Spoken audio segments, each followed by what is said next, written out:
शुभ प्रभात कक्षा 6 के मेरे प्रिय बच्चों। आज हिंदी में हम लोग एक पाठ पढ़ने वाले हैं जिसका नाम है छिपा रहस्य और इसके लेखक हैं क्वेंटिन रेनॉल्ड्स। ये कहानी एक घोड़े और उसके मालिक के बारे में है। तो आइए पढ़ते हैं छिपा रहस्य, क्वेंटिन रेनॉल्ड्स के द्वारा लिखित।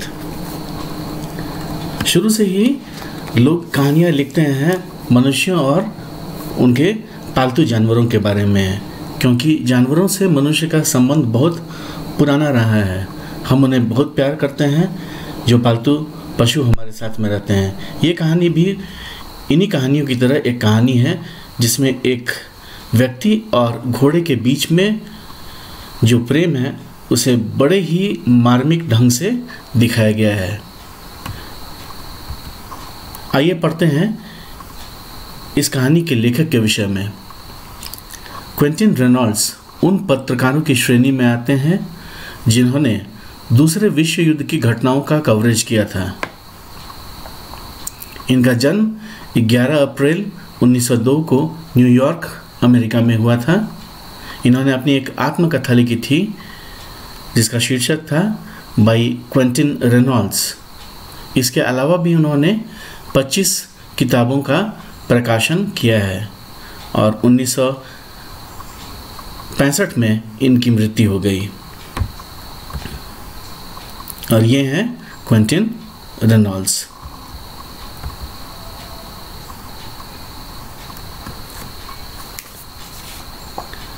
कनाडा में मॉन्ट्रियल नाम का एक बड़ा शहर है।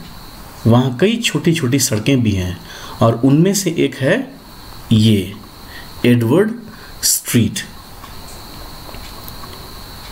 उस सड़क को पियरे जितनी अच्छी तरह से जानता था उतना और कोई नहीं जानता था। पियरे इस घोड़े के मालिक का नाम है। क्यों उसे अच्छी तरह से जानता था इस सड़क को?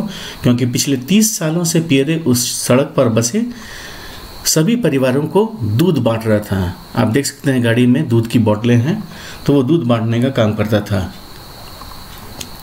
पिछले 15 सालों से पियरे की दूध गाड़ी को एक बड़ा सफ़ेद घोड़ा खींच रहा था और घोड़े का नाम था जोसेफ। शुरू में जब वह घोड़ा दूध कंपनी के पास आया तब उसका कोई नाम नहीं था। कंपनी ने पियरे को सफ़ेद घोड़े के इस्तेमाल की इजाज़त दे दी, उसे अलाउ किया कि वो सफ़ेद घोड़ा चला सकता है। पियरे ने प्यार से घोड़े की गर्दन को सहलाया और उसकी आंखों में झांक कर देखा। यह एक समझदार, भला और वफादार घोड़ा है। मैं इसका नाम संत जोसेफ के नाम पर रखूंगा। जीसस के फादर का नाम है संत जोसेफ। ओके, और वो एक नेक और दयालु संत हैं। इसीलिए पियरे ने क्या डिसाइड किया, क्या निर्णय किया कि मैं इस सफ़ेद घोड़े का नाम रखूंगा जोसेफ। साल भर के अंदर ही घोड़े ने सड़क का पूरा रास्ता रट लिया, याद कर लिया। पियरे अक्सर शेखी बगार था, दूसरों में कहता और दूसरों से कहता, मैं तो लगाम छूता ही नहीं हूँ, मेरे घोड़े को लगाम की ज़रूरत ही नहीं है। यानी उसे घोड़े को गाइड नहीं करना पड़ता, बताना नहीं पड़ता यहाँ से चलो, दाएं चलो, बाएं चलो। घोड़ा खुद ब खुद अपने आप से चलता है। तड़के सुबह 5 बजे ही पियरे दूध की कंपनी में रोज़ाना पहुँच जाता।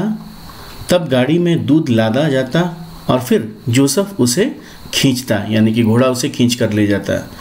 पियरे अपनी सीट पर बैठते ही जोसेफ को पुचकारता और घोड़ा अपना मुंह उसकी तरफ घुमा देता। आसपास खड़े अन्य ड्राइवर कहते, सब कुछ ठीक ठाक है पियरे, जाओ। इसके बाद पियरे और जोसेफ इत्मीनान से, आराम से सड़क पर निकल जाते। पियरे के इशारा के बिना ही गाड़ी अपने आप एडवर्ड स्ट्रीट पहुंच जाती। यानी घोड़े को उसे कुछ बोलना या मारना नहीं पड़ता था। घोड़ा खुद ब खुद गाड़ी लेकर एडवर्ड स्ट्रीट चला जाता था फिर घोड़ा पहले घर पर रुकता और पियरे को नीचे उतरकर दरवाजे के सामने एक बोतल दूध रखने के लिए करीब 30 सेकंड की मोहलत देता। घोड़ा फिर दूसरे घर में जा रुकता। इस तरह पियरे और घोड़ा पूरी एडवर्ड स्ट्रीट की लंबाई पार करते, फिर गाड़ी घुमाकर दोनों वापस आ जाते। जोसेफ एक बहुत ही समझदार घोड़ा था। अस्तबल में, यानी कि जहाँ घोड़े रहते हैं, पियरे जोसेफ की तारीफ करते हुए न थकता। मैं कभी उसकी लगाम छूता तक नहीं, कहाँ कहाँ रुकना है यह उसे अच्छी तरह मालूम है। अगर जोसेफ गाड़ी खींच रहा है तो मेरी जगह अगर कोई अंधा भी बैठ जाए तो काम चल जाएगा। बरसों तक यही सिलसिला चलता रहा और पियरे और जोसेफ धीरे धीरे बूढ़े होने लगे। शुरू शुरू में तो ये जवान थे, लेकिन काम करते करते कुछ बरस बीत गए और ये दोनों, घोड़ा और उसका मालिक पियरे, दोनों धीरे धीरे बूढ़े होने लगे। पियरे की पलकें अब पककर सफ़ेद हो गईं, पहले काली थी अब सफ़ेद हो गई। जोसेफ भी अब अपने घुटनों को उतना ऊंचा नहीं उठा पाता था। अस्तबल के सुपरवाइज़र जैक को उनके बुढ़ापे का पता चला जब एक दिन पियरे लाठी के सहारे चलता हुआ आया। अब जब लोग बूढ़े हो जाते हैं तो उन्हें चलने में दिक्कत होती है, तो सहारा लेते हैं लाठी का। तो सुपरवाइज़र ने उनसे पूछा, क्या बात है पियरे? जैक ने हंसकर पूछा, क्या तुम्हारी टांगों में दर्द है? क्या तुम्हारी पैरों में दर्द है? हाँ जैक, पियरे ने जवाब दिया, अब मैं बूढ़ा हो रहा हूँ और पैर भी दर्द करने लग गए हैं। बस तुम घोड़े को दरवाजे पर दूध की बोतलें रखना सिखा दो, जैक ने कहा। बाकी सारा काम तो वह करता ही है। तो उसने मजाक भी किया कि सीधा उसे लेकर फैक्ट्री से वो एडवर्ड स्ट्रीट तक तो जाता ही है, फिर वापस लौट कर आता ही है। अब घोड़ा ही अगर दूध भी देने लगे तो सारे काम घोड़े ही कर लेंगे। एडवर्ड स्ट्रीट पर बसे सभी 40 परिवारों को पियरे अच्छी तरह जानता था। घर के नौकरों को भी मालूम था कि पियरे लिख पढ़ नहीं सकता, यानी कि पियरे एक अनपढ़ व्यक्ति था। इसलिए वे उसके लिए कोई चिट्ठी नहीं छोड़ते थे, यानी लिखकर उसे कुछ भी नहीं बताते थे। वे उसके लिए अगर कभी दूध की बोतलों की ज़रूरत होती तो वे घोड़ा गाड़ी को आवाज़ सुनकर दूर से ही चिल्लाते, पियरे आज एक और बोतल देना।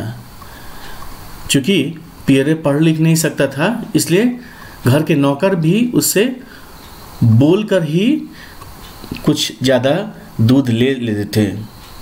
पियरे की याददाश्त बहुत अच्छी थी। वापस अस्तबल आकर बिना गलती किए वह जैक को दूध का सारा हिसाब बता देता था और जैक अपनी डायरी में हिसाब लिख लेता था। यानी कि जितने भी काम होते थे यहाँ, सब काम कैसे होते थे? मौखिक रूप से होते थे, मुंह से बोलकर होते थे। वो लिख कर हिसाब नहीं देता था, वो बता कर हिसाब देता था, क्योंकि उसकी याददाश्त बहुत अच्छी थी और वो लिख पढ़ भी नहीं सकता था। एक दिन कंपनी का मैनेजर सुबह सुबह अस्तबल का मुआयना करने पहुंचा, चेक करने पहुंचा। जैक ने पियरे की ओर इशारा करते हुए मैनेजर से कहा, जरा देखिए तो पियरे किस तरह घोड़े से बात करता है, और घोड़ा भी प्यार से अपना मुंह घुमाकर पियरे की बात सुनता है। मैनेजर और जैक के बीच में बात हो रही थी, सुपरवाइज़र के बीच में, कि इन दोनों के बीच में कितना अच्छा कनेक्शन है, कितना लगाव है। घोड़े का मालिक और घोड़े के बीच में दोनों एक दूसरे से बात करते हैं। ऐसा लगता है कि दोनों एक दूसरे से बात करते हैं और घोड़ा भी अपने मालिक की बात सुनता है। पियरे और घोड़े में बड़ी गहरी दोस्ती है। ये दोनों क्या बात करते हैं, इस रहस्य को तो वह यही दोनों जानते हैं। अब घोड़े और आदमी के बीच में क्या बात हो सकती है, हमें तो पता नहीं है। घोड़ा भी सुनता है और उसका मालिक भी उससे बात करता है। तो ये एक सीक्रेट है, ये एक रहस्य है जो सिर्फ यही दोनों जानते हैं कि ये लोग आपस में क्या बात कर रहे हैं। कभी कभी तो ऐसा लगता है कि जैसे दोनों हम पर हंस रहे हों। पियरे भला आदमी है, पर अब बेचारा बूढ़ा हो रहा है। मैं आपसे अर्ज करता हूँ कि आप उसे रिटायर कर दें और उसकी पेंशन बांध दें। उसने मैनेजर से कहा। क्या कहा मैनेजर से? कि अब पियरे बूढ़ा हो रहा है, ये समय हो चला है कि उसे सेवानिवृत्त कर दिया जाए, रिटायर कर दिया जाए, ताकि वह अपनी बाकी की ज़िंदगी आराम से बिता सके और उसे पेंशन हर महीने देनी चाहिए। बात तो तुम्हारी ठीक है, मैनेजर ने कहा। पियरे अपना काम 30 साल से कर रहा है, पर कभी कहीं कोई शिकायत नहीं आई है। उससे कहो कि अब वह घर में बैठकर आराम करे, उसे हर महीने की पूरी तनख्वाह मिलती रहा करेगी। तो मालिक भी पियरे से बहुत खुश था, इसलिए उसने कहा कि ठीक है, उसको बोलो कि अब से यहाँ आने की ज़रूरत नहीं है, वो घर पर ही रहे और उसे महीने की तनख्वाह यानी कि सैलरी मिलती रहेगी। लेकिन क्या हुआ? पियरे ने रिटायर होने से इनकार कर दिया, मना कर दिया, बोला कि मैं रिटायर होना नहीं चाहता। उसे इस बात से गहरा धक्का लगा कि वह अपने प्यारे घोड़े जोसेफ से रोज़ नहीं मिल पाएगा। सिर्फ वह घोड़े से नहीं मिल पाएगा, इसलिए उसने कहा कि मैं अभी रिटायर होना नहीं चाहता हूँ। हम दोनों ही अब बूढ़े हो चले हैं, उसने जैक से कहा। हम दोनों अगर इकट्ठे रिटायर हों तो अच्छा होगा। मैं यह वादा करता हूँ कि जब मेरा घोड़ा रिटायर होगा तब मैं भी काम छोड़ दूँगा। तो उसने कहा, एक शर्त रखी, ठीक है अभी मैं रिटायर नहीं होऊंगा, लेकिन जब घोड़ा काम नहीं कर सकेगा उस दिन मैं और घोड़ा हम लोग दोनों रिटायर हो जाएंगे। जैक एक भला आदमी था, सुपरवाइज़र। वह पियरे की बात समझ गया। पियरे और जोसेफ के बीच का रिश्ता ही कुछ ऐसा था जिसे देख दुनिया मुस्कुराने लगे। यानी सबको अच्छा लगता था उस घोड़े और उसके मालिक की दोस्ती। ऐसा लगता था मानो एक दूसरे का सहारा हो। जब पियरे गाड़ी की सीट पर बैठा हो और जोसेफ गाड़ी खींच रहा हो तो दोनों में से कोई बूढ़ा नहीं लगता था। लेकिन काम खत्म होने के बाद पियरे लंगड़ाते हुए सड़क पर इस तरह धीरे धीरे चलता है जैसे बहुत बूढ़ा आदमी हो। उधर घोड़े का भी मुंह लटक जाता, वह थका हारा सा अस्तबल वापस आ जाता। जब भी ये दोनों काम कर रहे होते, यानी दूध की गाड़ी ले जा रहे होते या ले आ रहे होते थे, तब दोनों में से कोई बूढ़ा नहीं दिखाई देता था, अच्छे से काम करते थे। लेकिन जब दोनों के बिछड़ने का समय आता था तब पियरे भी बहुत थका हारा चलता था और घोड़ा भी बहुत उदास होकर अपने रहने की जगह पर जाता था। एक दिन सुबह जब पियरे आया तो जैक ने उसे एक बुरी खबर सुनाई। पियरे, आज सुबह जोसेफ सोकर ही नहीं उठा। वह बहुत बूढ़ा हो गया था, पास्ट टेंस। 25 साल की उम्र में घोड़े की वैसी हालत हो ही जाती है जैसे 75 साल के बूढ़े आदमी की होती है। अच्छा, पियरे ने लंबी सांस ली और कहा, अब जोसेफ को मैं कभी नहीं देख पाऊंगा। नहीं, तुम उसे देख सकते हो, जैक ने दिलासा देते हुए कहा। वह भी अस्तबल में ही है और उसके चेहरे पर बड़ी शांति है। तुम जाकर उसे देख लो। पर पियरे वहीं खड़ा रहा। जैक ने उसका कंधा थपथपाया। फिक्र न करो, हम तुम्हारे लिए जोसेफ जैसा ही एक और घोड़ा ढूंढ देंगे और महीने भर में तुम जोसेफ की तरह ही उसे पूरा रास्ता सिखा दोगे, है ना? तो ये है वो घोड़ा जोसेफ जो अब नहीं रहा, बूढ़ा हो गया था और उसकी मृत्यु हो गई, जिससे उसके मालिक को बहुत दुख लगा। पियरे बरसों से एक मोटी टोपी पहनता था। टोपी के एक हिस्से में उसकी आंखें लगभग ढक सी जाती थी। जैक को उन आंखों में एक निर्जीव सा भाव दिखाई दिया। पियरे की आंखों में उसके मन की व्यथा, उसके मन का दुख झलक रहा था। ऐसा लग रहा था कि उसका दिल रो रहा हो। पियरे काफ़ी बूढ़ा हो चला था और उसकी टोपी उसकी आंखों पर झुकी रहती थी, जिससे उसके आंख नहीं दिखाई देते थे। और इस वक्त वो रो रहा था अपने दोस्त और अपने घोड़े की मृत्यु पर। आज छुट्टी ले लो पियरे, जैक ने कहा, परंतु पियरे उससे पहले ही घर वापस चल पड़ा था।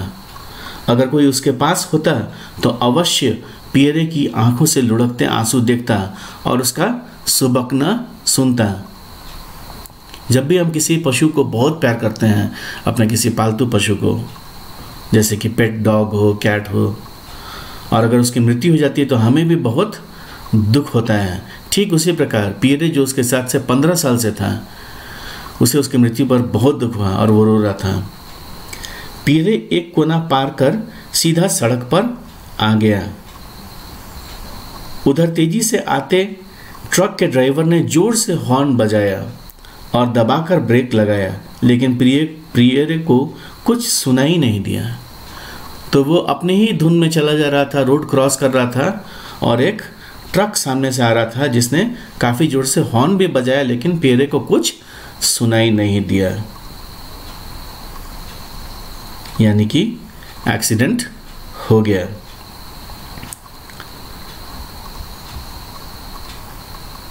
यहाँ देख सकते हो कि ट्रक से पियरे का एक्सीडेंट हो गया है और डॉक्टर आए हैं और भी लोग वहाँ सड़क पर खड़े हैं। 5 मिनट बाद एम्बुलेंस आई। उसके ड्राइवर ने कहा, यह आदमी मर चुका है।